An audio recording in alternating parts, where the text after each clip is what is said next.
field. Otherwise, that's going to be off limits for us.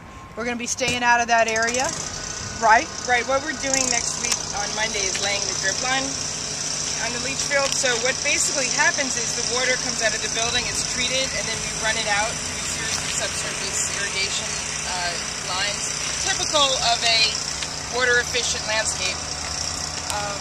And then we're planting on top of those lines. So that's what one of the tasks is going to be. Okay. So we'll be daintily not trying to hurt the irrigation. Is it going to be walkable? You'll be able to walk on it without hurting anything? We'll have that mapped out.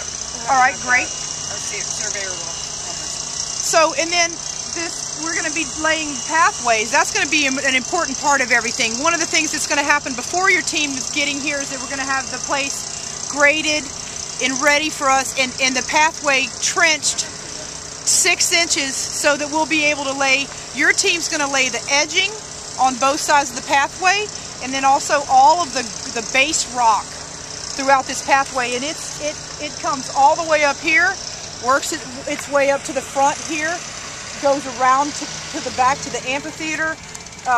So there's just a lot of area where we're going to be working with moving stuff around, and we're going to have the help of bobcats and, you know, kind of the help that wheels provide. But there's going to be a lot of people power on that particular project. So just know that one of the things that we anticipate doing is rotating people to where, you know, people may plant in the beginning of the day and then work to the back-breaking, you know, switch to the harder team, and kind of vice versa, so that you don't have some people that are pushed beyond their limit. We're going to have to keep, you know, this is a lot of materials to move, so we want to keep everybody as fresh as possible. And one of the things we're doing, and Orlando and I went out to American Soil and Stone on Monday. Has anyone been out to American Soil and Stone in Richmond?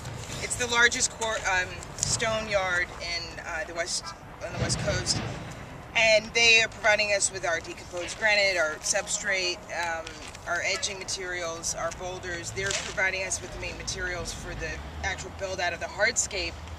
But what we are trying to understand, what we were able to settle on with them, is just the appropriate scope for that day. And so we've come up with, you know, what that's going to look like. And so we'll be sketching that out.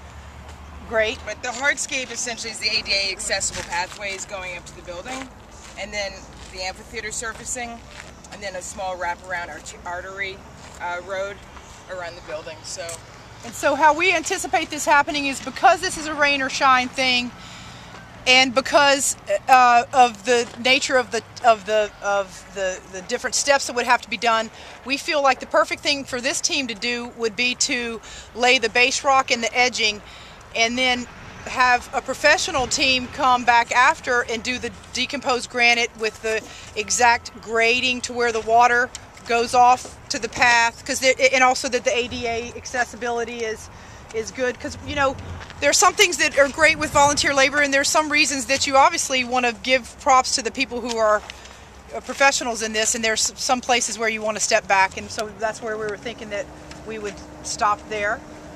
And and then there's going to be planting around all these areas, which are going to be great. I mean, Lori, you guys have been growing special plants that are already ready for this area, and they've been growing them at Candlestick Park for a year, maybe more. Or so. There's a nursery called Plants Gone Wild. Nice. Yeah. It's a fabulous nursery down at Candlestick Park, adjacent to Candlestick Park, and so we've been growing plants seeded from this park for this center for about a year now. Okay.